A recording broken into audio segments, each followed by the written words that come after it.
संत रामपाल जी महाराज एक ऐसे महान संत जिन्होंने अपनी सतभक्ति, तत्व ज्ञान, करुणा और सेवा के बल पर समाज में नई मिसाल कायम की है।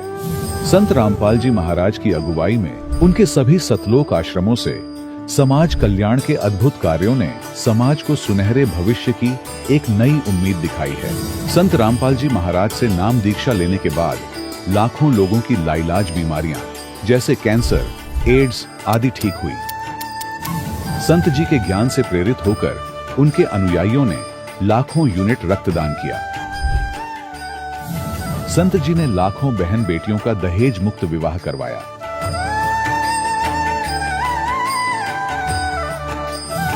संत जी ने लाखों लोगों का नशा छुड़वाया, करोड़ों उजड़े परिवार बसे। संत जी के आश्रमों में समागम के दौरान निःशुल्क नेत्र चिकित्सा, दंत चिकित्सा प्रदान की जाती है। संत रामपाल जी महाराज द्वारा समय समय पर पर्यावरण संरक्षण के उद्देश्य से बड़े स्तर पर वृक्षारोपण किया जाता है। संत जी ने जरूरतमंदों को तत्काल राहत पहुंचाने के लिए एम्बुलेंस सेवा शुरू की। संत जी अपने अनुयायियों को देहदान के लिए प्रेरित करते हैं, जिससे मानवता की सेवा और चिकित्सा क्षेत्र में सुधार हो सके। संत रामपाल जी महाराज के सभी आश्रमों में हर रोज निःशुल्क भंडारा आयोजित किया जाता है, जहां हर वर्ग, हर जाति और हर धर्म के लोग एक साथ बैठकर भोजन करते हैं।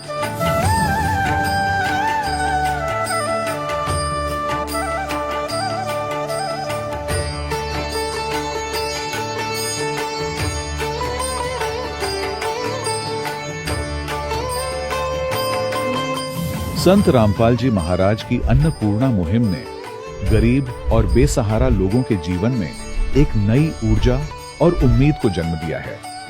घर घर खाद्य सामग्री और जरूरी मदद पहुंचाकर संत रामपाल जी महाराज ने लोगों को दुख और मजबूरी से लड़ने की ताकत प्रदान की है।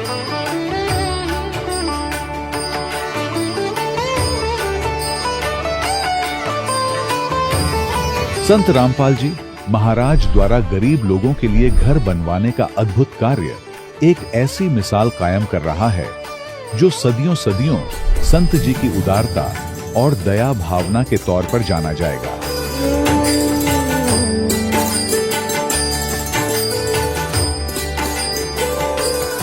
संत रामपाल जी महाराज के आश्रम में हजारों बुजुर्गों को सम्मान और प्यार के साथ जीवन जीने का अवसर मिलता है। उनके खाने, रहने और स्वास्थ्य की पूरी जिम्मेदारी संत रामपाल जी महाराज उठाते हैं। अनाथ बच्चों के लिए संत रामपाल जी महाराज के सभी आश्रम किसी वरदान से कम नहीं। यहाँ उन्हें शिक्षा, संस्कार और भविष्य के लिए बेहतर अवसर प्रदान किए जाते हैं। चाहे बाढ़ हो, भूकंप या महामारी, संत रामपाल जी महाराज और उनके अनुयायी हमेशा ही जरूरतमंदों के लिए सबसे आगे खड़े रहते हैं। कोविड महामारी के दौरान संत रामपाल जी महाराज के आश्रमों से करोड़ों लोगों के लिए भोजन, दवाइयां और जीवन रक्षक सामग्रियां उपलब्ध कराई गई। चाहे गरीब की मदद हो या किसी शोषित और पीड़ित वर्ग के हक और सम्मान की लड़ाई, संत रामपाल जी महाराज ने हमेशा ही उनकी दबी आवाज को सरकारों तक पहुंचाया है और उन्हें उचित न्याय दिलवाने में अहम भूमिका अदा की है। समाज में आध्यात्मिक और सामाजिक मूल्यों के प्रति जागरूकता लाने में संत रामपाल जी महाराज हर कदम पर मानवता के सच्चे सेवक साबित हुए हैं।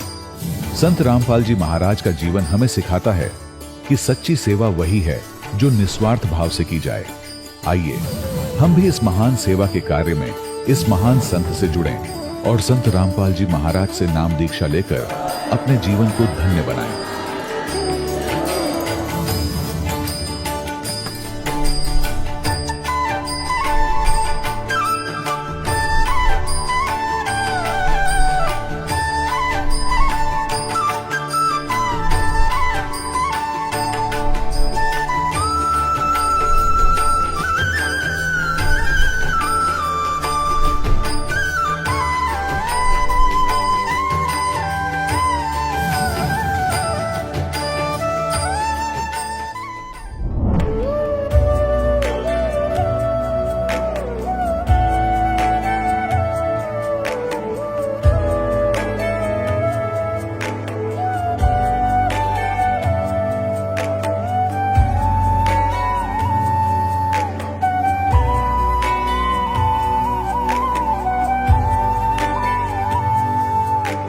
जब लग गुरु मिले न साचा, तब लग गुरु करो 10 पांचा। क्या गुरु बदल सकते हैं? क्या गुरु बदलने से पाप लगता है? अध्यात्म के इस मैदान में आखिर सही गुरु कौन है?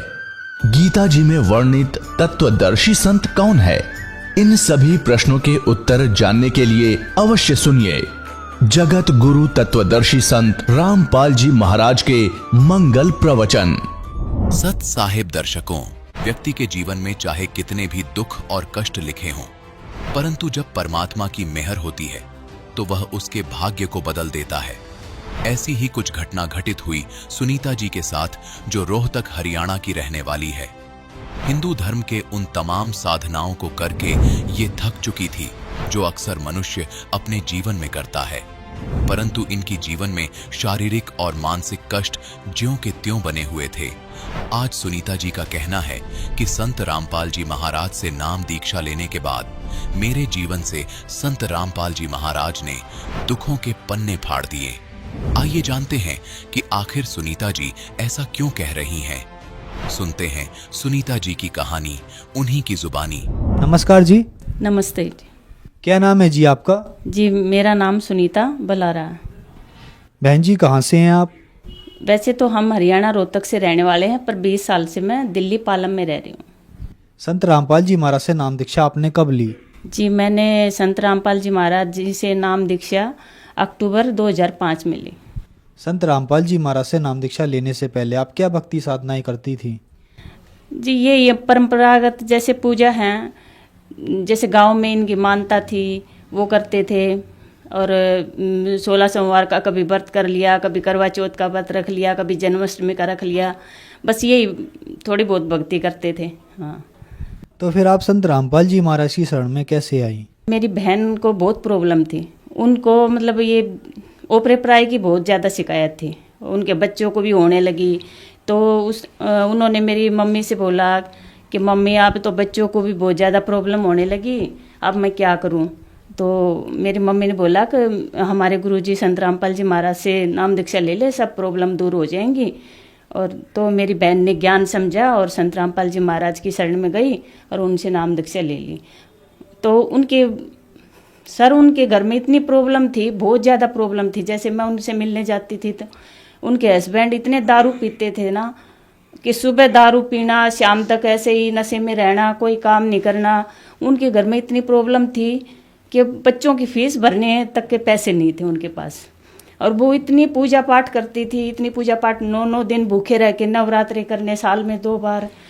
और मतलब यहाँ गंगा जी पे जाना, राधा स्वामी में भी जाती थी वो, बहुत उन्होंने पूजा पाठ किया, पर उनको कोई लाभ नहीं हुआ। शारीरिक प्रॉब्लम भी, भूतों की भी मतलब उनको प्रॉब्लम थी, सारी चीज़ों की ऐसी प्रॉब्लम थी उनको, तो उनसे कोई राहत नहीं मिल रही थी कहीं से भी। तो मेरी मम्मी के समझाने के बाद वो संत रामपाल जी महाराज से उन्होंने उपदेश लिया करोथे में जाके। तो उसके बाद उनको धीरे धीरे इतने लाभ होने लगे। मेरी बहन को, बच्चों को जो ओपरे की शिकायत थी वो उनकी दूर हो गई। और उसके बाद परमात्मा ने इतने लाभ दिए, उन्होंने मेरे को ज्ञान समझाया बहन ने कि तू भी संत रामपाल जी महाराज की शरण में आ जा, और ये सच्चे संत पृथ्वी पर आए हुए हैं और ये सच्ची भक्ति देते हैं, इनसे बहुत लाभ होता है। तो उन्होंने मेरे को ज्ञान समझाया थोड़ा बहुत, और मैं फिर उनसे उपदेश लेने के लिए क्रोधाश्रम चली गई। तो मैंने संत रामपाल जी महाराज जी से नाम उपदेश लिया और भक्ति करने लगी। संत रामपाल जी महाराज से नाम दीक्षा लेने के बाद क्या आपको भी लाभ प्राप्त हुए? जी मुझे बहुत लाभ प्राप्त हुए। जैसे मेरे हस्बैंड एयरफोर्स में नौकरी करते थे, तो जैसे पूना नासिक में ऐसा मौसम था कि वहाँ से मुझे मौसम सूट नहीं हुआ, तो वहाँ से मेरे को ये अस्थमा की प्रॉब्लम हो गई।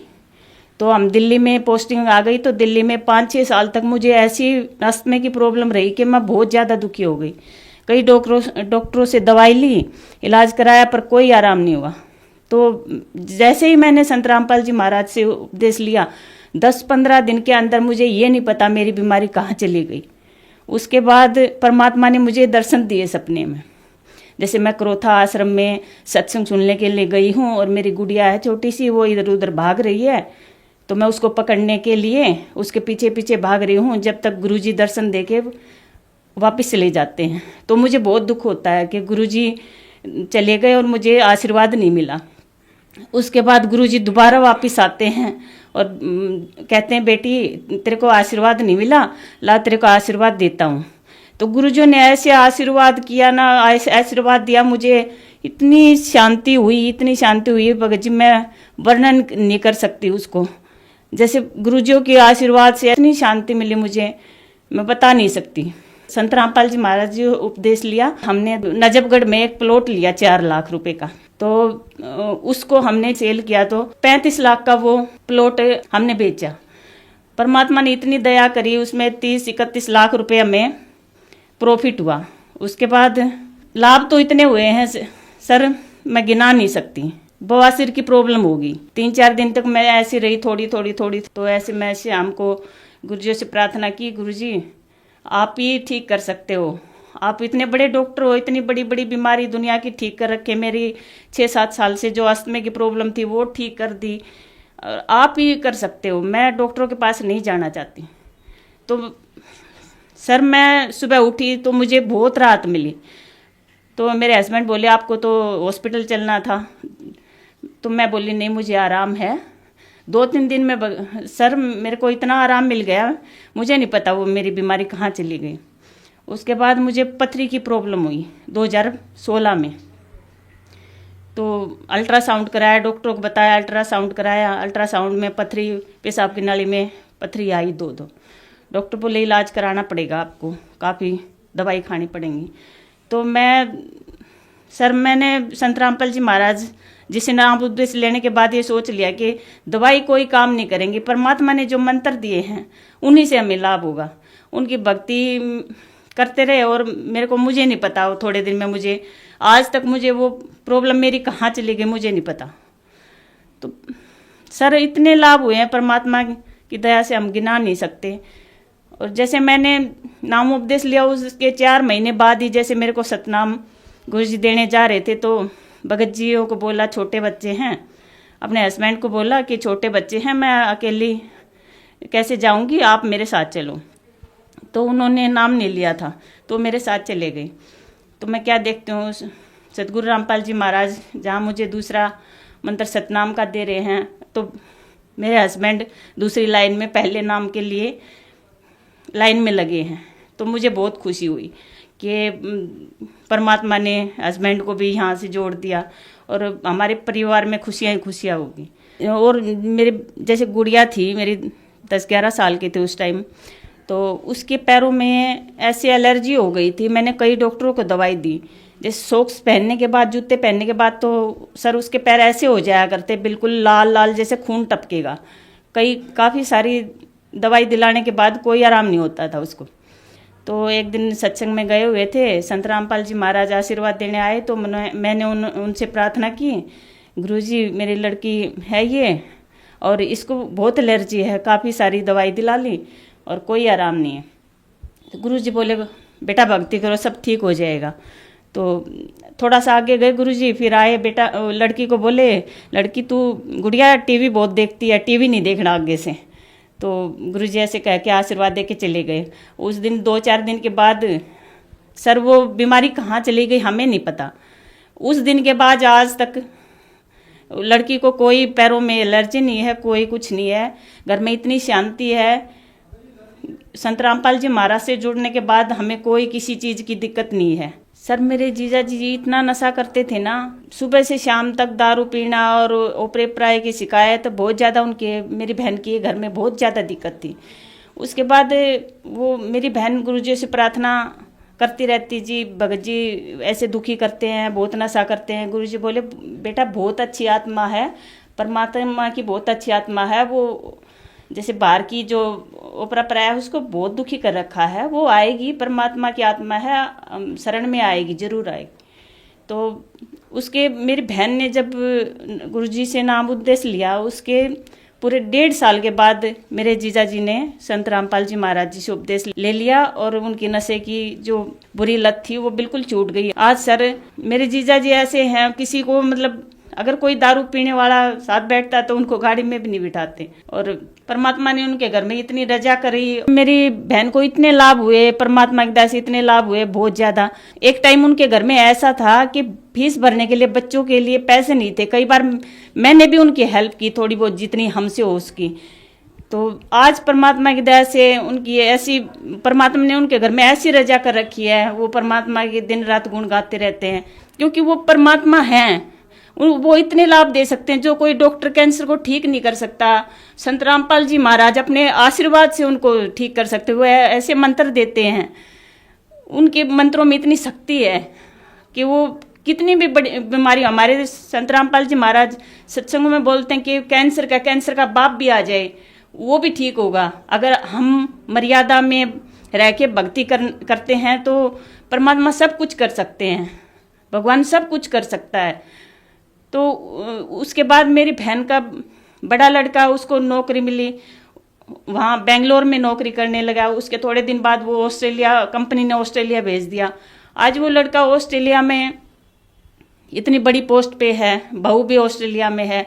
छोटे लड़के को सर या बेंगलोर में अमेजोन कंपनी में नौकरी करता है मैनेजर, 65 लाख उसका पैकेज है। परमात्मा ने इतनी दया कर दी उनके घर में, आज वो परमात्मा कितने गुण गाते हैं भाई। ऐसी हमें कहीं से कितना कुछ भी लाभ नहीं हुआ, परमात्मा की शरण, संत रामपाल जी महाराज की शरण में आने से उनको बहुत सुख हुए, बहुत ज़्यादा सुख हुए। हमें भी जुड़ने से बहुत लाभ हुए। बहन जी, संत रामपाल जी महाराज से नाम दीक्षा लेने के बाद आपको लाभ ही लाभ मिले, तो जो दर्शक आज आपको देख रहे हैं, खास करके जो महिलाएं जो दुखी हैं, उनके लिए आप क्या कहना चाहेंगी? जी, उनसे यही प्रार्थना करना चाहूँगी मैं कि इस धरती पर संत रामपाल जी महाराज कबीर साहब के रूप में आए हुए हैं और सभी दुखी आत्माओं को अपनी शरण में लेके उनका दुख दूर करते हैं। जो भी भगत आज मुझे देख रहे हैं, मेरे जान पहचान वाले या रिश्तेदार कोई भी, मैं उनसे हाथ जोड़ के प्रार्थना करना चाहूँगी कि एक बार उनके ज्ञान को सुने, समझें, देखें। बेशक आप उनसे नाम उपदेश ना लें, पर उनके ज्ञान को एक बार समझ के देखो। वो प्रूफ के साथ, हमारे संत रामपाल जी महाराज एक बात समझाने के लिए 6 प्रूफ देते हैं, प्रूफ के साथ ज्ञान दे रहे हैं। और मैं तो सभी से यही प्रार्थना करना चाहूँगी कि एक बार संत रामपाल जी महाराज की शरण में आने से पहले उनका ज्ञान समझो, उनकी पुस्तकें पढ़ो। कई चैनलों पे उनके सत्संग आते हैं, सत्संग सुनो और उनसे ज्ञान उपदेश, मतलब ज्ञान ग्रहण करके उपदेश लो। संत रामपाल जी महाराज से नाम दीक्षा कैसे ली जा सकती है? संत रामपाल जी महाराज से ज्ञान दीक्षा उपदेश लेने के लिए जैसे कई चैनलों पे नीचे एक पट्टी चलती है, उस पे नंबर लिखे हुए होते हैं, उस पे आप कांटेक्ट कर सकते हैं और वहाँ से किसी भी नाम केंद्र का पता पूछ सकते हैं। नाम उपदेश लेकर अपना कल्याण करवाइए। धन्यवाद जी। सच्चा है। दर्शकों, अभी आपने सुने संत रामपाल जी महाराज से दीक्षा प्राप्त करके सुखी हुए भक्त के अनुभव। अब देखिए जगत गुरु तत्वदर्शी संत रामपाल जी महाराज के मंगल प्रवचन। अगर आप परोपकार करना चाहते हैं, आपके दिल में दया है प्राणियों के प्रति, तो मानव शरीरधारी प्राणी को परमात्मा की शरण प्राप्त करवा दे। बुरा वो भी नहीं है जैसे पक्षी है, अपने घर पर दाने डाल दो, कुत्ता आता है रोटी डाल दो, अपने ही घर पर डालो, कहीं विशेष स्थानों पर मत भटको, ये व्यर्थ है। और अतिथि आता उसको भोजन करवा दो, कोई भी मांगने वाला आता उसको पैसा मत दो। कई भक्त कहते हैं ये तो फिर हमारे दिल में दया खत्म हो जाएगी यदि हम भिखारी को पैसा नहीं देंगे। परमात्मा कहते हैं दया का प्रयोग भी विधिवत करने से ही लाभ होगा, अन्यथा वो आपका भी भक्ति नाशक और दूसरे का भी हानिकारक, दूसरे को भी हानि कर देगा। जैसे एक धनी व्यक्ति ने दया भाव से एक भिखारी को 100 रुपये दे दिए। अब वो भिखारी पहले प्रतिदिन 1 पौवा पिया करता और घर में शराब तो झगड़ा ही करवाती है और कौन सा रामायण बचेगा वो। तो उस दिन उसने आधा बोतल शराब पी गया, घर जाके लड़ाई कर दी, घरवाली और बच्चे खूब पीट दिए। वह उसकी पत्नी लेकर बच्चों को कुएं में गिर गई, सारे मर गए। अब उसके दान करने वाले दयालु ने उस भिखारी का कुणबा गानी करवा दी, तो ये दया भी खराब है। ऐसी दया नहीं करनी चाहिए। भिखारी को रोटी खिला दे, अगर भिखारी रोटी खा ले भाई, कपड़ा नहीं है तो कपड़ा सिलवा दे उसको, बिना सिलाया नहीं दे जाते बेचेगा और गुटी लाओगा। एक भगत कह रहा था कि एक दिन मैं पार्क में घूमने चला गया और वहां 2 बाबा जी बैठे हैं नकली, तो वो मांग मूंग के लाए, इकट्ठे पैसे करा करते शाम ने। उस दिन उनके पास सारा कुल मिलाकर 20 से 25 रुपए बने। तो वो कहने लगे भाई इसमें तो कुछ भी ना आवे, एक का भी काम ना चले शराब पीने का। तो उन्होंने बोला भाई ठीक है तुम टाल कर दो, मैं अकेला पी लूंगा। वो लेके एक बाज गया 25 रुपया ने। उसने अकेले ने काम चलाया उस दिन, तुम्हारे लिए कल दे दूंगा फिर मैं इकट्ठे करके। तो बता, इन इसे दूसरों को दान करके तुम अपना पुण्य चाहते हो, अपना कल्याण चाहते हो? तो दान भी कहते हैं गुरु बिन माला फेरते, गुरु बिन देते दान, गुरु बिन दोनों निष्फल हैं, चाहे पूछो वेद पुराण। तो गुरु के अतिरिक्त दिया हुआ आपका दान भी व्यर्थ ही रहेगा। अपनात्मा अगम निगम को खोज ले, बुद्धि विवेक विचार, उदय अस्त का राज मिले तो वे नाम बेगार। परमात्मा ने आपके ऊपर मेहर की है पुण्यात्माओं। मनुष्य शरीर ऐसे समय में अब परमात्मा ने बैन उठा रखा है कि जो भी सतनाम को और इस सारनाम को प्राप्त कर लेगा, आजीवन मर्यादा में रहेगा, गुरु वचन पर चलेगा, वो सभी सतलोक चले जाएंगे, जहां जाने के बाद साधक लौटकर कभी संसार में नहीं आते। तो उसके लिए बताया है कि सतगुरु मिलना चाहिए, पूरा संत हो, सत भक्ति शास्त्र अनुकूल हो और भक्त भी कति डट के भक्ति करे, बुराई छोड़ दे। बीड़ी शराब मांस तमाकू आन उपासना रिश्वतखोरी चोरी जारी, ये सब बुराई है, इस भक्ति मार्ग में बाधक है। इनको त्याग कर ही हम परमात्मा प्राप्ति कर सकते हैं, मनुष्य जीवन को सफल कर सकते हैं। अब प्रसंग चल रहा है कि कल करे सो आज करो, आज करे सो अब, और पल में प्रलय हो जाएगी, वह फिर करोगे कब। समझा है तो सिर दर पाओ, बहुर नहीं रे ऐसा दाव, आगे गए न बावड़े, रहते भी सब जा, और बिन साहिब की बंदगी कहीं ठोर ठिकाना ना। जो पहले चले गए, मृत्यु हो, उन्होंने तो आके बताया नहीं हमारे साथ क्या बना, और शेष भी सब चले जाएंगे, ऐसे ही मृत्यु को प्राप्त हो जाएंगे। और परमात्मा ने आके बताया है कि वो जो भक्ति नहीं करते वो नरक में जाते हैं। सतगुरु के उपदेश का लाया एक विचार, और जय सतगुरु मिलते नहीं जाते नरक द्वार। नरक द्वार में दूत सब करते खेचा ताण, उनसे कभू ना छूटता फिर फिरता चारों खान। चार खानी माने ये अंडरज जेरज उद्बुद, ये 4 प्रकार से जो उत्पत्ति प्राणियों की होती है, ये 84 लाख प्रकार के प्राणियों का जो जीवन होते हैं, इनको 4 खानी 4 विभागों में बांटा है, 4 डिवीजन बनाई है इनकी। और 4 खानी में भ्रमता कबो ना लगता पार, सो फेरा सब मिट गया मेरे सतगुरु के उपकार। अब फिर कहते हैं ऐसे सतगुरु की क्या महिमा करूं, 7 समुद्र की मसी करूं, लेखनी करूं बन राय, धरती का कागज करूं, गुरु गुण लिखो न जाए। अपना आत्मा, आप तो बालक हो, आपको तो बनी बनाई खीर मिल गई, ना दो में माख फूटी और ना कोई आंच लगी। आपको तो परमात्मा ये बना के धर के गए थे, यो ज्ञान तत्व ज्ञान। लेकिन इन काल के दूतों के ना तो गीता पढ़ने वालों को गीता समझ में आई, वेद पढ़ने वालों का वेद समझ में आए नहीं, पुराण पढ़ने वालों को पुराण समझ में आई नहीं, और कुरान पढ़ने वालों को कुरान समझ में आई नहीं, बाइबल पढ़ने वालों को बाइबल का ज्ञान नहीं हुआ, और कबीर परमेश्वर की वाणी पढ़ने वाले इन कबीर पंथियों को परमेश्वर की वाणी का समझ नहीं आया। तो ये परमात्मा आपको बना कर दरगे सारा ज्ञान, और आप उन गुड बेटर बेस्ट, आप वो बेस्ट क्वालिटी की आत्मा हो परमात्मा की, जिनको सतलोक आश्रम में ये सतनाम और सारनाम प्राप्त हो रहा है। तो आपके लिए सारा प्रयत्न हो रहा है।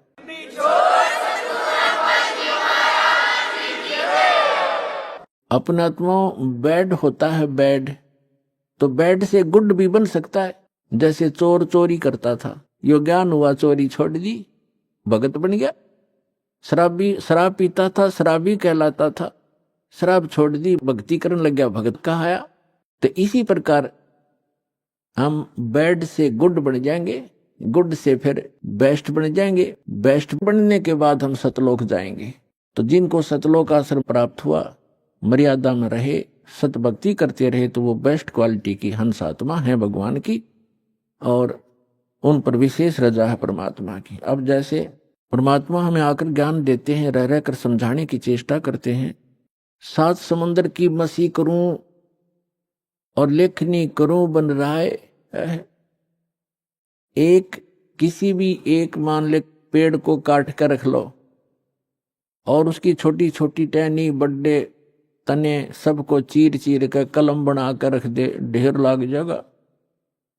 और परमात्मा कहते उस एक पेड़ की सब कलमों को लिखना शुरू कर दे, धरती जितना बड़ा कागज हो, 7 समुद्रों जैसी इंक हो, स्याही हो, तो कहती ये सब लिखते लिखते कलम घिस जा, 7 समंदर की इंक भी समाप्त हो जावे। ऐसे सतगुरु के गुण लिखे नहीं जा सकते। अब क्या लिखोगे? एक कुत्ते का जीवन लो, उस कुत्ते के जीवन में क्या क्या कष्ट उसको होते हैं। वो सारी रात तो भौंकता है, उसकी एक स्वभाव बना रखे, सारी रात भौंक के उसकी आंख इकट्ठी हो जा, भूख लागे जोर की, और सुबह वो क्या करता है, किसी का दरवाजा खुलता है गली में, ऐसे देख देख कर सीधा भागता है किधर, रसोई से महक आ रही होती है उसको कोई बासी टुकड़े की, या वैसे ताजा बना रहे हो तो दाव लगाकर रसोई में घुसने की चेष्टा करता है। अब रसोई में कौन घुसने दे उसके, या तो लठ मारेंगे या फेंक कर मारेंगे, कोई ना ठहरता। अब एक घर में गया, उसका लठ लग गया, फिर ट्या ट्या करता हुआ दूसरे में गया, दूसरे में गया, दूसरे में उसका भाग, उसने कोई टूक मिला, फिर जूत मिला, और उसमें भी लठ लग गया, तो फिर भूख तो उसको लगी है, तो फिर कहाँ जाता है, बाहर जंगल में जहां लोग फ्रेश होकर आते हैं, वहां जा करके फिर वो गोबर खाता है। और पहले वो मनुष्य जीवन में अफलातून बना फिर था, कहे से भी ना समझ में आवा कि ये दुख हो जाएगा आपके जीवन को। तो पुण्यात्मा सौभाग्य आपका, आपका बात समझ में आ गई कि जो संतों ने वचन बोले वो सारे सच्चे हैं और आपका कल्याण हो गया। तो इस प्रकार उन दुखों को याद करके और लिखा जाए, तब कहते हैं परमात्मा, सतगुरु के सजदा करूं ये कर्म छुटाए कोट, और जो ऐसे सतगुरु की निंदा करे फिर जम तोड़ेंगे ओठे। परमात्मा अपनी महिमा बताते हैं और अपने दास को जो वो भेजते हैं उसके बारे में बताना चाहते हैं कि सतगुरु के सजदा करूं, कुर्बान हो जाऊं उस संत के ऊपर जिसने कर्म छुटाए कोट, बीड़ी शराब मांस तमाकू भूकी सुल्फा गांजा भांग और ये चोरी जारी बुराई बकवास छुटवा दी, जो हम सने पड़े थे इन गंदों में, निर्मल किया और फिर सतनाम दिया। कहते हैं सतगुरु के सजदा करो ये कर्म छुटाए कोट, अरे ऐसे संत की जो निंदा करे कहते फिर जम तोड़ेंगे होठ। यम के दूत ऐसे मारेंगे, लठ होठों पर लगे चाहे सिर में लगे, वह आगा पीछा नहीं देखेंगे ऐसे व्यक्तियों के। तो यहाँ परमात्मा कहते हैं गुरु मानुष कर जानते, ऐसे संत को कहते हैं मानुष मत गिनना। वैसे तो पुण्यात्माओं भगवान तो भगवान ही होता है, और वो भगवान वो परमात्मा स्वयं भी आते हैं एज ए गुरु, एक लीला करने के लिए। और जब वो स्वयं आए थे उसमें हम यही मार खा गए थे। एक झोपड़ी में बैठ कर कपड़ा बुनने वाले व्यक्ति के 64 लाख सेस हो जाना, ये एक अजूबा है, जैसे हमारी बुद्धि काम करती होता है। लेकिन उस समय परमात्मा जिसको भी नाम देते थे, आशीर्वाद देते थे, उनके दुख दूर हो जाते थे, भूत भाग जाते थे। कहते हैं सतगुरु जो चावे सो कर ही, 14 कोट दूत जम डर ही, ऊत भूत जमत्रास निवारे और चित्रगुप्त के कागज पाड़े। ये समर्थ कबीर भगवान है। ये आपके ऊत भूत किसी प्रकार का भी आपके ऊपर तीन ताप का दुख हो, प्रेत बाधा हो, पितृ बाधा है या कोई जंद बाधा है, अब प्रधानमंत्री के सामने फिर चोर कैसे रुकेंगे? उसके साथ तो बहुत घने बॉडीगार्ड होते हैं। तो जो भक्ति ना करके शरीर छोड़ के वो भगवान के चोर हैं। जिन हर की चोरी करी और गए राम गुण भूल, ते बिदना बागुल किए रहे उर्द मुख चूर। ऊत भूत जमत्रास निवार, यम के दूत भी निकट नहीं आ सकते। कहते सतगुर सरना आए के। और धर्मराज डर कैसा? धर्मराज कहते ये नौकर हैं यम के दूत जो आकर सताते हैं, चाहे प्रधानमंत्री हो, मृत्यु के बाद बक्कल तार देंगे, पकड़ के ले जाएंगे, टीटवी गले से पकड़ लेते हैं, बाजू पकड़ लेते हैं, घसीट कर ले जाते हैं। जिसके पास भक्ति धन नहीं उससे यम के दूत नहीं डरते। और समर्थ साथ नहीं है तो कबीर परमात्मा ये समर्थ भगवान है, अनंत कोट ब्रह्मांड के स्वामी हैं। तो यह बताते हैं सतगुरु की शरण में आकर फिर धर्मराज का भी डर नहीं, यम के दूत की तो बातें छोड़ो तुम।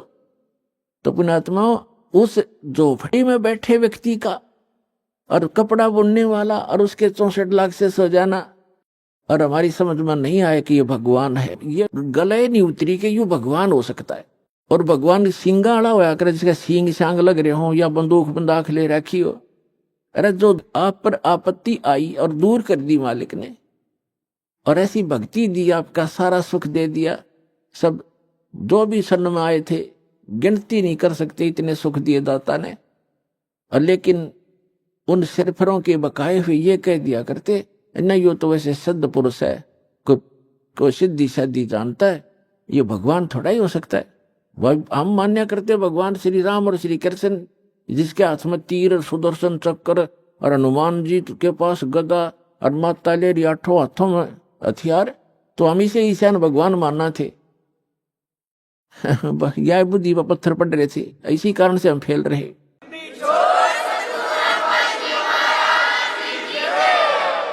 तो हम उसी समय इसलिए मार खा गए कि हमने भगवान को भगवान नहीं माना।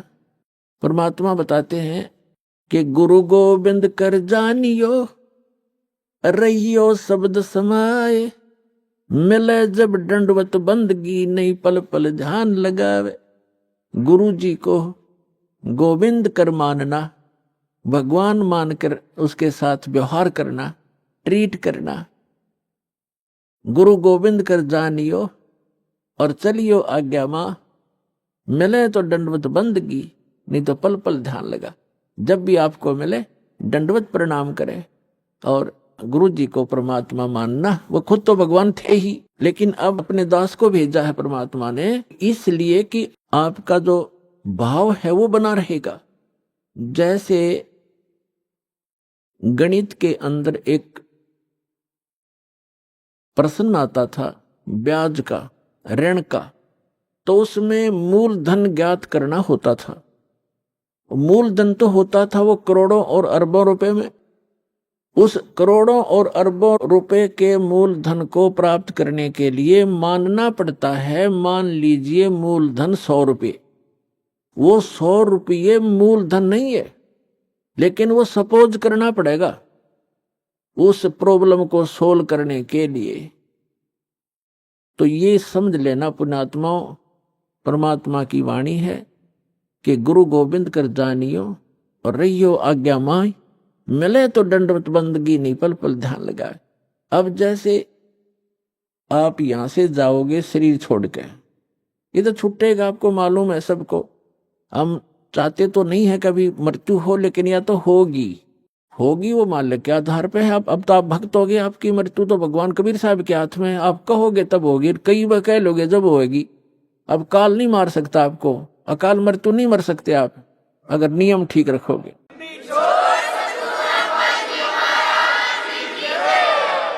तो हमने यहां से जाना पड़ेगा। जब आप यहां शरीर छोड़कर जाओगे तो ऊपर जाकर के आप देखोगे ये दास के रूप में वो कबीर परमेश्वर आपको खड़े दिखाई देंगे। और जो काल के दूत यहां संत आए हैं उनका रूप होगा, लेकिन काल उन संत के रूप में खड़े दिखेंगे। तो जिस गुरु की वो शरण में हैं तो वहां जाकर अपने गुरुजी के पास ही जाते हो, तो सीधे वो खड़े गुरुजी, तो आप उसके शिष्य सारे उस गुरु के पास, उसके शिष्य उस गुरु के पास। तो वहां काल भी आता है जो उसने संत भेज रखा है इन जीवों का नाश करने के लिए, और परमात्मा आता स्वयं जिसने अपना संत भेज रखा है जीवों का विकास करने के लिए। तो इस दास के रूप में आपको वहां परमात्मा मिलेंगे, और आपको एक और गाइडलाइन दी जाती है, आपको एक और हिदायत दी जाती है कि जब आप गुरु जी के पास जाते हो, प्रणाम करते हो, तो उसमें एक अभ्यास बनाओ कि सतनाम का सुमरण अवश्य करें। प्रथम नाम मिला है तो प्रथम का अवश्य करें। जैसे प्रणाम करते करते भी आप एक सांस का सेवन आसानी से कर सकते हो। उससे क्या होगा, जैसे यहां तो आपका अभ्यास बना रहेगा, भक्ति तो करनी है, तो उससे क्या होगा, जैसे आप चिरकुटी जाओगे, चिरकुटी एक इंटरनेशनल एयरपोर्ट समझ लो चिरकुटी। जब वहां पहुंचोगे तो वहां आपको परमात्मा मिलेंगे इस दास के रूप में, और वहां काल भी धोखा देने के लिए इस दास का रूप बना सकता है। तो उसमें आप जी ने स्मरण करना है सतनाम का, क्योंकि वहां जाएगा तो सतनाम ही होगा आपके पास, सारनाम तो होगा ही होगा, सतनाम भी होगा। तो सतनाम का और सारनाम का जाप करना है। तो सतनाम का जाप करने मात्र से, और प्रथम मंत्र भी अगर प्राप्त है, इसमें प्रथम और लास्ट 2 मंत्र हैं इस 7 मंत्रों में, तो ये दोनों मंत्र भी गजब के मंत्र हैं। इनका भी जाप करने से क्या होगा, यदि सामने काल परमात्मा की बजाय स्वयं आकर के दास का रूप बनाकर खड़ा हो जाएगा, तो इस सिमरन से उसका तुरंत चेहरा बदल जाएगा, उसके ऊपर का आवरण हट जाएगा, उसकी वास्तविकता वो भूंडी शकल दिखाई देगी। फिर आप अपने आप दूर हो जाओगे, फिर इधर उधर देखोगे। तो ये सुमन करने से भी अगर शकल नहीं बदलती है तो आपके ओरिजिनल गुरुजी और ओरिजिनल गॉड हैं। एक समय एक चंद्र विजय नाम का राजा था, उसकी इंद्रमती नाम की एक रानी थी, और वो बहुत भक्तनी थी भगवान की। फिर पिछले जन्म से, पिछले पुण्य से ही अच्छी आत्माएं राजा बनती हैं, रानी बनती हैं, और इतना सुख होकर के भी जो परमात्मा की तरफ में भगवान की भक्ति में लगे होते हैं वो पुण्यात्मा विशेष होती है। वो माई जो है उसने एक गुरु बना रखा था, उस गुरुजी ने उसको बता रखा था कि भगवान विष्णु, भगवान शिव की भक्ति करनी चाहिए, श्री राम की भक्ति करनी चाहिए, 68 तीर्थों पे जाना चाहिए, 68 तीर्थ करना चाहिए, एकादशी का व्रत रखना चाहिए। अब जैसे एक नियम है, कहते हैं धन चाहे तो दान कर और मोक्ष चाहे भज राम। तो हमने यहाँ इस काल के लोक में रहना है तो धन भी चाहिएगा और राम भी प्राप्त करना है, तो हमने दान भी करना है और सच्चा नाम भी जपना है। अब उसके गुरुजी ने बता रखा था कि बेटी पिछले जन्म में तेने बहुत पुण्य कर रखे हैं, घने धर्म कर रखा है, जिस कारण से तू रानी बन गई। आगे ऐसी ही अच्छा जीवन प्राप्ति के लिए आप साधु संतों को भोजन करा कर बेटा, वैसे तो आए अतिथि को भी भोजन करा दे, उसका भी पुण्य है, लेकिन भगत संत को भोजन कराने का न्यारा फल मिलता है। अब जैसे आपके पास पशु हैं, भैंस या गाय, एक भैंस या गाय है जो दूध देती है, और अन्य भी पशु हैं जो अभी दूध नहीं दे रहे, वो भी अपने पालने ही पड़ते। अब एक तो उस दूध ना दे रहे पशु को जो चारा दिया जाता है, आहार खिलाया जाता है, वो भी हमारा कर्तव्य बनता है, लेकिन जो दूध वाले को जो चारा चराया जाता है, बिनौले खल आदि हम डालते हैं, तो वो तुरंत लाभ दे देता है। सुबह अच्छा भोजन कराओगे, चारा चराओगे, तो शाम में दूध घड़ा पाओगे उसके। तो इस प्रकार संत और भक्त होते हैं दूध वाले, और अन्य जो अतिथि आते हैं जो भक्त नहीं, भक्त है तो अच्छी बात है ना, तो वो भी एक कर्तव्य जानकर हमने उनको भी अवश्य भोजन कराना चाहिए। और आतिथ्य सत्कार से कराना चाहिए, लेकिन साधु संतों का भोजन कराया हुआ अत्यधिक लाभ देता है। अब साधु संत भक्त भले ही वो शास्त्र विरुद्ध साधना कर रहे हैं, लेकिन पूर्व जन्म के वो पुण्यकर्मी प्राणी हैं, वही भटक रहे होते हैं। कोई लाल पीले कपड़े पहनता है, कोई दाढ़ी बढ़ा लेता है, कोई मूंड मुंडा लेता है, कोई तिलक लगाता है, जैसा भी उसको मार्गदर्शक मिल गया, क्योंकि उसको परमात्मा चाहिए, चाहे किसी भी भेख बनाने से मिल जाए, वो परमात्मा की तरफ तड़फ रहा है। ऐसे व्यक्ति को भोजन कराने से विशेष लाभ होता है, क्योंकि अब तो साधना ठीक है नहीं, लेकिन पूर्व जन्म की कमाई उसकी है, और वो भक्त भगवान का विशेष प्यारा होता है। चाहे आज वो किसी की पूजा कर रहा है, लेकिन वो भगवान कबीर साहब का ही बच्चा है। तो इसलिए ये एक नियम है। इस नियम के आधार से उस संत ने अपनी शिष्या इंद्रमती से कहा था कि बेटा, साधु संतों को भोजन कराने से अगले जन्म में भी तू रानी बन जाएगी। अब इनको ज्ञान इतना ही था कि रानी बन जा, रानी कितनी बार बनेगी, फिर गद्दी भी तो बनेगी। वो एक दिन वो समस्या इनका समझ में नहीं आ रही थी, अकिया भी पड़े गले में। ठीक है, जितना उनको ज्ञान था उस रानी को ज्ञान उसने दे रखा था। अब वो अपने गुरु जी के बताए मार्ग पर कति दृढ़ थी। ऐसी पुण्यात्माएं कबीर साहब के बच्चे हैं। परमात्मा कहते हैं, दो जन मेरी शरण है, ताका हूं मैं दास, और गेल गेल लाग गया फिरूं, साथ साथ फिरता रहता हूं जब तक धरती आकाश। आपको बहुत बार बताया, क्योंकि ये दातंग मार्ग है पुण्यात्माओं। आपने केवल कथाएं सुनी है, ये राम कृष्ण की, सुदामा और कृष्ण की, बेलनी और राम की, राम रावण की लड़ाई, महाभारत का युद्ध, ये भी एक इतिहास है, लेकिन ये अध्यात्म मार्ग नहीं था। अब ये है संपूर्ण अध्यात्म मार्ग ज्ञान। इसको बहुत प्रकार से समझाना पड़ता है।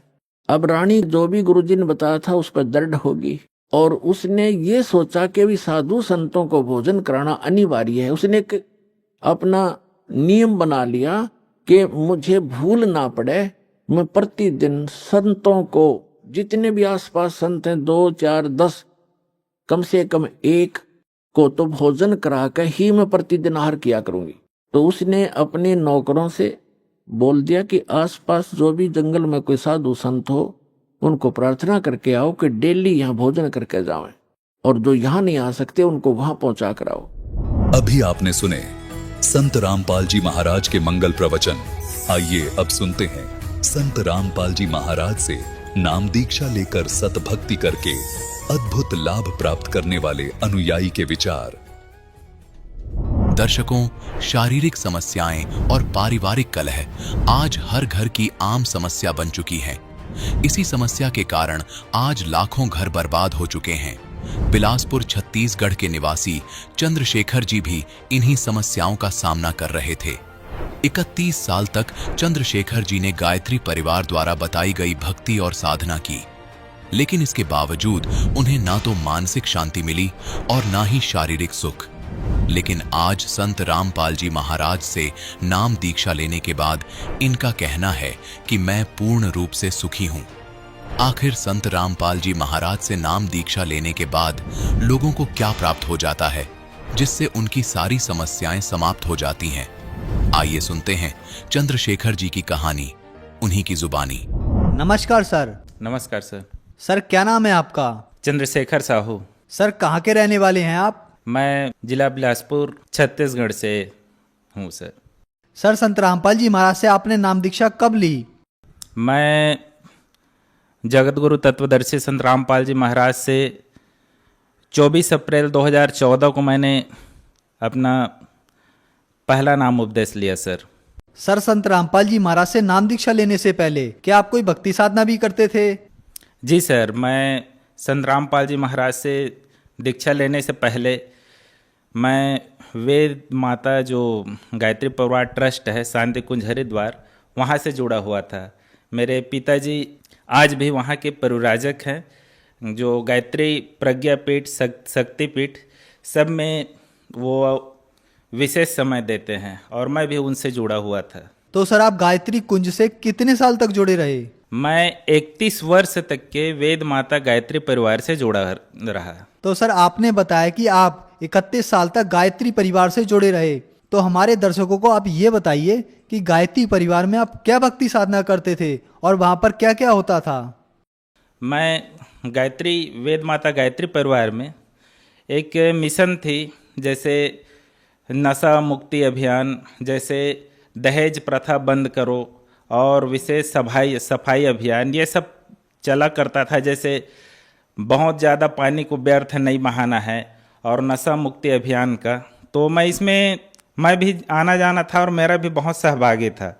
लेकिन मैं देखा कि बहुत दिनों से जब मैं आना जाना किया तो वेद माता जो गायत्री परिवार वाले जो ट्रस्ट वाले थे और जो उसमें विशेष तौर से जो ट्रस्ट वाले जो कार्यकर्ता थे, वही लोग सबसे ज़्यादा दहेज देते थे। और जैसे एक गायत्री परिवार वाले दूसरे गायत्री परिवार वालों को निमंत्रण देते थे, तो उनका निमंत्रण देने का, विशेष तौर से निमंत्रण देने का कारण ये रहता था कि इसको मैं निमंत्रण दे रहा हूँ तो ये मुझे कुछ बड़ा सा कोई गिफ्ट देगा या अच्छा सा बहुत बड़ा उपहार या दहेज देगा।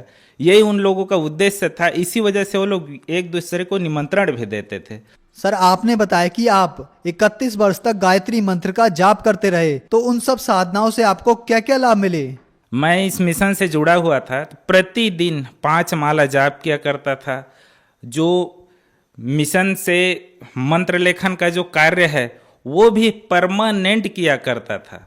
परमानेंट करने के बाद भी हमारे घर में पारिवारिक क्लेश और मेरे बच्चों में, जैसे मेरी गुड़िया में एक टोना जादू लगा हुआ था। जब भी स्कूल से बाहर निकलती थी, इस घर से थोड़ी सी दूर जाने के बाद वो तुरंत रोते ही रोते तुरंत घर वापस आ जाते थे। मेरे बच्चा जो प्रखर नाम है, उसको पूरा उसका शरीर का हर एक एक अंग पूरा कमजोरी के साथ उसके जो छोटी आंत है, वो छोटी आंत बड़ी आंत दोनों कमजोर थे। उसके बाद मुझे बचपन से एक बीमारी था मानसिक रोग का। मानसिक रोग था ही था, उसके साथ में मेरा जितना ही मंत्र लेखन करता था, गायत्री मंत्र जाप करता था, होता यह था कि मेरा ब्लड प्रेशर बढ़ता ही जाता था, पेट में दर्द अचानक बढ़ता ही जाता था, जो पेशाब में जलन है वो भी बढ़ता ही जाता था। पेशाब में जलन की वजह से ठंड में मुझे भरदरा, बहुत ज़्यादा ठंड में 12 बजे 2 बजे रात को अचानक पेशाब में जलन चालू हो जाता था। और उसके बाद इतना सब होते हुए भी एक बहुत बड़ा और समस्या था, हमारे दोनों पति पत्नी के बीच में एक विशेष तरह से बहुत भयंकर लड़ाई झगड़ा होना। और इस लड़ाई का उपाय, हमारे ससुर जी जब आते थे तो एक साल में कम से कम 2 बार कम से कम बहुत बड़ा मीटिंग होता था। तो ससुर जी आते थे तो मेरा बड़ा वाला साढ़ू उस वेद माता गायत्री ट्रस्ट का बहुत बड़े ट्रस्टी थे, और वो लोग आते थे तो हम लोग सब ये सोचते थे कि गायत्री परिवार वाले हैं तो मिशन के ही लोग बैठकर इस मामला को सुलझा लिए जाए, लेकिन फिर भी कोई भी प्रकार का सल्यूशन नहीं निकल पाता था। सर, आपने बताया कि आप गायत्री परिवार में 31 साल तक जुड़े रहे और आपके परिवार में बहुत सारी परेशानियां थीं, आपको शारीरिक तथा पारिवारिक परेशानियां भी थीं। तो फिर संत रामपाल जी महाराज के बारे में आपको जानकारी कैसे मिली। मैं इतना सब परेशानी को झेल रहा था, परेशानी इतना ज़्यादा बढ़ गया कि मेरी पत्नी मायके चले गई। मायके गई तो मैं सीधा एक तलाकी नोटिस जारी किया और उस नोटिस में बोला कि भाई आपको रहना है तो रहो, नहीं रहना है तो आप हमें सीधा तलाक दे दीजिए, ताकि बार बार ये लड़ाई झगड़े से फुर्सत। तो जैसे ही नोटिस मिला वो लोग और बौखला गए और मैं भी परेशान था। प्रार्थना तो वही था कि हे ऊपर वाला, ये जितना भी परेशानी है रहे तो रहे, लेकिन कम से कम पत्नी का तो साथ मिलता रहे। लेकिन ऐसे कुछ नहीं हुआ, परेशानी बढ़ती चली गई। तभी मैं अपने तकलीफ़ के बारे में, जो हमारे एक मोहरा से भगत भाई है, उनके पास जब चर्चा किया तो वो बोले कि भाई सब ठीक हो जाएगा। तो मैं बोला कैसे ठीक होगा? तो बोले कि एक महान संत है, आप उनसे जुड़ जाइए, आप उपदेश ले लीजिए, उनसे जैसे ही जुड़ेंगे सब ठीक हो जाएगा। तो मैं बोला भगत जी आप ऐसे बात कर रहे हैं भाई साहब कि आप यूं ही बाजार का लड्डू है, ऐसे नहीं है। मैं बोला तलाक के लिए नोटिस जा चुका है, वो लोग भी पा चुके हैं, और इसमें कोई भी प्रकार का अच्छा जो हम पति पत्नी एक हो जाए ऐसी कोई भी प्रकार की कोई बात नज़र नहीं आ रही है। तो वो भगत जी बिल्कुल जिद करने लगे, अरे भाई आप पहले जुड़ो तो सही और उसके बाद देखो तो आपकी पत्नी कैसे आती है, देखो तो कम से कम क्या क्या चमत्कार होता है। मैं बोला भाई पत्नी तो पत्नी, मैं बोला बच्चों का भी तकलीफ बताया, मेरा पेट में जो गांठ है उसको भी बताया, दिमागी टेंशन उसको भी बताया, जो ये सब परेशानी है मस्तिष्क में, जो मेरा ब्लड प्रेशर बहुत हाई है उसको भी बताया। बोले कि आपको कुछ नहीं करना है, केवल जगत गुरु तत्वदर्शी संत रामपाल जी महाराज से केवल आप उपदेश लीजिए, उपदेश लेने के बाद केवल मात्र आप चमत्कार देखिए। तभी मैं इतने सब परेशानी को देखते हुए और जब मोहरा वाले जब भगत जी जब ये सब बात बताए तो मैं तत्काल तैयार हुआ और उसके बाद फिर हम लोग 24 अप्रैल 2014 को मैं जगत गुरु तत्वदर्शी संत रामपाल जी महाराज से उपदेश लिया। तो सर आपने संत रामपाल जी महाराज से 2014 में जब नाम दीक्षा ली तो जैसा आपके दोस्त ने आपको बताया कि संत रामपाल जी महाराज से जुड़ने के बाद आपकी ज़िंदगी में चमत्कार होगा और आपकी ज़िंदगी भी बदल जाएगी, तो क्या आपके दोस्त की बात सच साबित हुई और क्या आपके जीवन में वैसे ही चमत्कार हुए जैसा कि आपके दोस्त ने बताया था? हाँ सर, मुझे तो इतना अजूबा लगता है वो चमत्कार, अभी भी मैं सोचता हूँ समझ में नहीं आता, लेकिन वो जो खुशी है वो आज भी आप पूछ रहे हैं तो अब स्टार्ट हो गया। जैसे ही मैंने गुरुजी से दीक्षा लिया, दीक्षा लेने के बाद जैसे ही अपने उस आश्रम में आके अपने स्थान में बैठा और जो मंत्र कार्ड दिया था माला लेकर जैसे ही जाप करना चालू किया, पूरे मेरे एक एक रोम से कुछ अजीब सी शक्ति एकदम अचानक घुसती गई। मैं पड़ोस में मेरे बगल में बैठे हुए मेरे मित्र थे, मेरे जीजा जी थे, उनको भी बताया, जीजा जी देखो तो ये हो क्या रहा है। एकदम बाल खड़ा हो गए। बाल खड़ा होने के साथ साथ जितने भी शरीर में छिद्र है सब में एकदम शक्ति घुस रही थी। उसके बाद आप यकीन नहीं करेंगे, दीक्षा लेने से पहले एक और जबरदस्त चमत्कार हुआ। मैं जैसे ही दीक्षा लेने के लिए घर से जैसे ही कदम बढ़ाया वैसे ही मेरा ब्लड प्रेशर इतना नॉर्मल हो गया, दिमागी टेंशन और दिमागी जो परेशानी थी एकदम नॉर्मल हो गई। मैं ट्रेन में जब बैठे जब जा रहा था, गोंडवाना एक्सप्रेस में मैं जा रहा था, तो उस दिन का अनुभव भी जबरदस्त था। एकदम मैं निश्चिंत था, एकदम निस्फिकिर, और शरीर में जो हड़बड़ाहट था जो ब्लड प्रेशर की वजह से जो हाथ पांव में दर्द था बिल्कुल नॉर्मल हो गई थी सर। जैसे ही 1 महीना हुआ फिर तत्काल तुरंत 1 महीने बाद फिर तत्काल चला गया गुरुजी की जगत गुरु तत्वदर्शी संत रामपाल जी की आश्रम में। जैसे ही आश्रम अंदर गया गुरुजी आशीर्वाद दे रहे थे सबको, भक्तों की बहुत बड़ी लंबी लाइन थी। मैं उस लाइन के पीछे मैं भी हो गया। जब मेरी पाली आई गुरुजी सबको आशीर्वाद दे रहे थे, सबके सर में हाथ रख रहे थे। तभी मैं बोला जगत गुरु तत्वदर्शी संत रामपाल जी महाराज से, मालिक मेरी एक अर्जी है। गुरुजी कुछ आगे बढ़ गए थे, गुरुजी तुरंत पीछे आए, बोले गुरुजी बोले बोलो बेटा क्या बात है। मैं बोला गुरुजी मेरी सब परेशानी तो बस आपकी दीक्षा लेने से दूर हो गई, एक परेशानी बची है मालिक। बोले बोलो बेटे क्या परेशानी बची है। मैं बोला मालिक मेरी पत्नी अपने मायके में है और नोटिस जारी हो गया है तलाक का, क्या करूं परमात्मा मेरे समझ में नहीं आ रहा है। तभी मालिक बोले पहले बेटा उसको जाके ले आओ। तभी मैं गया और अपने ससुराल में जाके इस बात को रखा कि भाई मैं लेने आया हूँ। तो वो लोग तो मेरी स्थिति देख के और लड़ाई झगड़ा को देख कर पहले तो तैयार नहीं हो रहे थे। बोले कि भाई पहले आप 4 आदमी लेके आओ, उसके बाद ही हम भेजेंगे। फिर मैं गुरुजी से बरवाला आश्रम फ़ोन किया तो बरवाला आश्रम से तत्काल बोले कि पहले लाओ उसको। तो वो लोग 4 आदमी बोले थे, मैं 12 आदमी लेके गया और तत्काल उनको लेके आया, मेरी पत्नी को लेके आया। तब से लेके आज तक के लगभग आज 5 वर्ष बीत चुके हैं। अभी तक के हमारे दोनों पति पत्नी के बीच में किसी भी प्रकार की कोई तनाव नहीं है।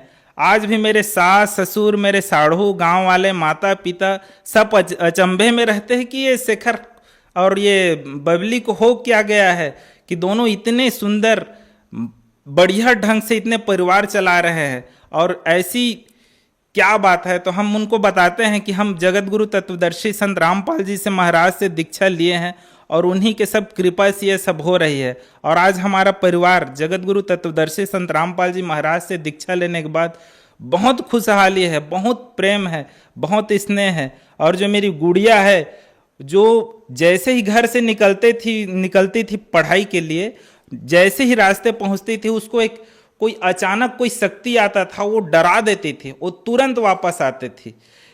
तो आज जब से दीक्षा लिया हूं किसी भी प्रकार की कोई समस्या नहीं है। मेरे बच्चे जो पेट में गर्भ से ही एकदम कमजोर पैदा हुआ था, तो उसके लिए भी गुरुजी से अर्जी लगाया और अभी तक के मेरे लाडले जो प्रखर साहू है, अभी तक के किसी भी प्रकार की कोई तकलीफ नहीं है सर। अभी जो मेरी मानसिक स्थिति है, मैं जगत गुरु तत्वदर्शी संत रामपाल जी महाराज से जिस दिन से दीक्षा लिया, दीक्षा लेने के लिए जिस दिन मैं अपने घर से कदम बढ़ाया था, उसी दिन से मेरी नॉर्मल हो गई है स्थिति।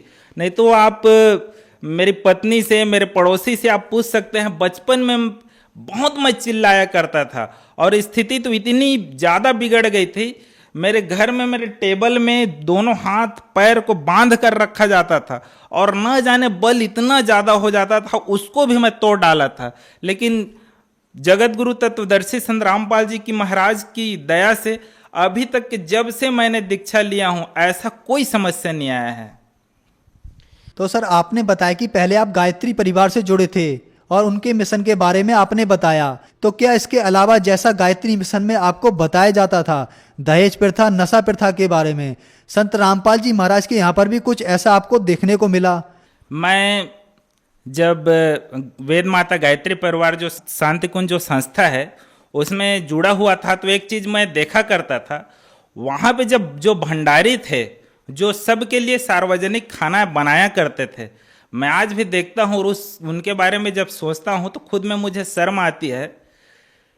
जो हमारे साथी थे वो एक छत्तीसगढ़ में गुड़ाखू का नशा चलता है, वो गुड़ाखू घिस घिस कर केवचा चलाया करते थे।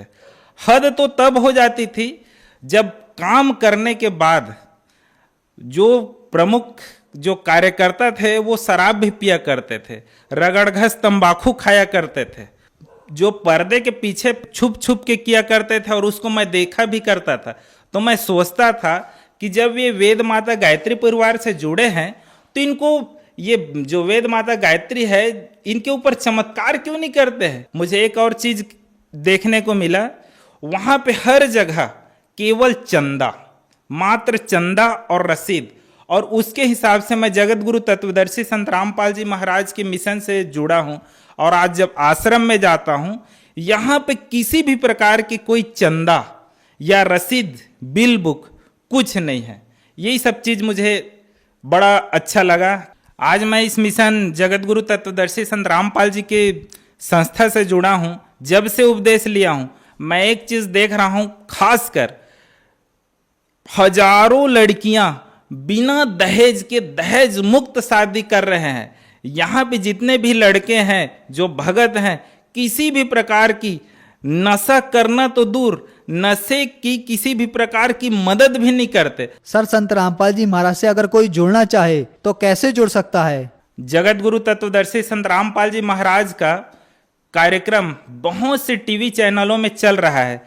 उस टीवी चैनलों के नीचे में एक पट्टी चलती रहती है जिसमें नामदान केंद्र का नंबर और जो आश्रम का नंबर है वो नंबर चलता रहता है। आप उसमें संपर्क कीजिए और आपको तत्काल संपर्क होने के बाद वहाँ पे जो भाई साहब हैं, जो भगत भाई हैं, वो आपको जगत गुरु तत्वदर्शी संत रामपाल जी महाराज के नज़दीकी नामदान केंद्र का पता बताएंगे और आप भी इस मिशन से जुड़कर पूर्ण रूप से शांति और मोक्ष को पा सकते हैं। धन्यवाद सर। नमस्कार भाई साहब।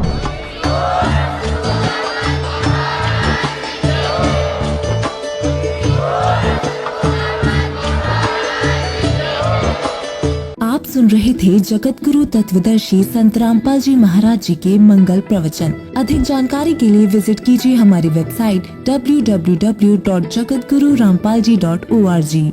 संत रामपाल जी महाराज जी के शुभ आशीर्वाद से पूरे विश्व भर में 500 से भी ज्यादा नाम दीक्षा केंद्र हैं, जिन पर संत रामपाल जी महाराज जी द्वारा ऑनलाइन निशुल्क नाम दीक्षा दी जा रही है। अपने नजदीकी नाम दीक्षा केंद्र का पता करने के लिए संपर्क करें 8222880541।